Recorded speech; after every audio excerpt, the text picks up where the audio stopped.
Jangan kaget ya kalau di Indonesia akan ada hujan salju. Sekali lagi, jangan kaget kalau Katulistiwa akan bersalju. Memang Sontoloyo ini nyeleneh informasinya. Banyak yang bilang ngawur atau ngayal. Namun kalau bicara ada fakta dan data yang berbeda sumbernya dari berita-berita mainstream, Anda harus mulai berpikir. Penyiaran berita mainstream hampir semuanya dikendalikan globalis dan negara dikuasa yang punya agenda propaganda. Maka informasi yang diberikan Bosman jadi terlihat aneh dan ngawur karena memang berbeda sumbernya dengan berita mainstream. Kembali ke climate war atau perang cuaca. Bukan saja perubahan cuaca ya, altered weather. Perang cuaca akan membuat arus angin dunia berubah. Bukan sekedar climate change atau perubahan iklim karena kebodohan dan kecuekan manusia rendah kepedulian alamnya saja yang membuat dunia semakin panas. Bukan, ini lebih kejam lagi. Jauh lebih kejam dari perbuatan Rangga meninggalkan cinta tanpa pesan. Namun ini adalah perbuatan manusia egois, pemimpin egois, negara besar egois, dan globalis cabal egois, yaitu para Thanos yang ingin menjadi penguasa, turun tangan dengan sengaja memasang alat menggeser angin, cuaca, terganggu keseimbangan alam secara global. Inilah yang kita wanti-wanti, apa yang akan terjadi setelah pandemi virus berkepanjangan, manusia ditimpa masalah lagi dengan cuaca yang kacau hingga tumbuhan tropis bisa mati, makanan bisa langka. Food war terjadi setelah climate war. Kali ini efeknya lebih mematikan dari pandemi COVID. Center ekuator bergeser, tengah bumi bergeser terhadap matahari, dunia koplak sampai manusia sadar bahwa kita punya common enemy atau musuh bersama, yaitu alam yang tidak dipelihara. Seperti tubuh manusia tidak dipelihara di usia senja, berbagai penyakit dideritanya. Ternyata sahabat, ada fakta lain kalau kita ingin membalik semua keadaan tersebut. Banyak buktinya. Misalnya, ada seseorang di usia 65 tahun baru mulai hidup sehat. Di usia 80 tahun usia biologisnya, tetapi body age-nya seperti orang berumur 30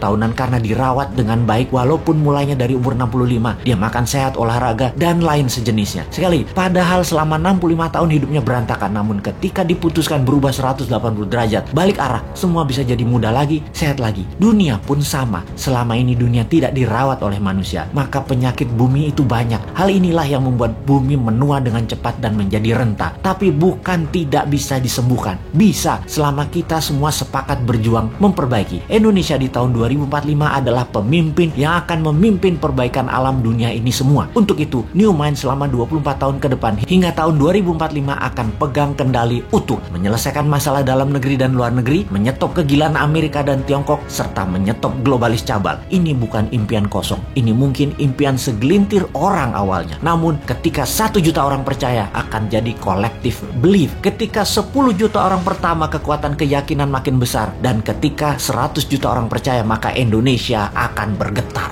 Ketika 270 juta orang Indonesia percaya, Indonesia menang. Dan ketika 1 miliar manusia percaya, dunia semakin sehat. Ketika 5 miliar manusia sepakat, maka dunia damai selamanya. Saat ini, silahkan kalian percaya dengan pejabat yang mendukung penyedot nikel dari tanah air tercinta ini hingga 3 tahun ke depan, supaya musnah cadangan nikelnya. Silahkan dukung. Tapi kalau mau Indonesia baru, dunia baru, siapkan konsep bernegara yang membuat Indonesia akan menjadi negara superpower. Ubah pola pikir lama dan semua pejabat incumbent, termasuk yang mencalonkan di tahun 2024 yang dari incumbent. Mereka semua pikirannya lama. New Mind, siap!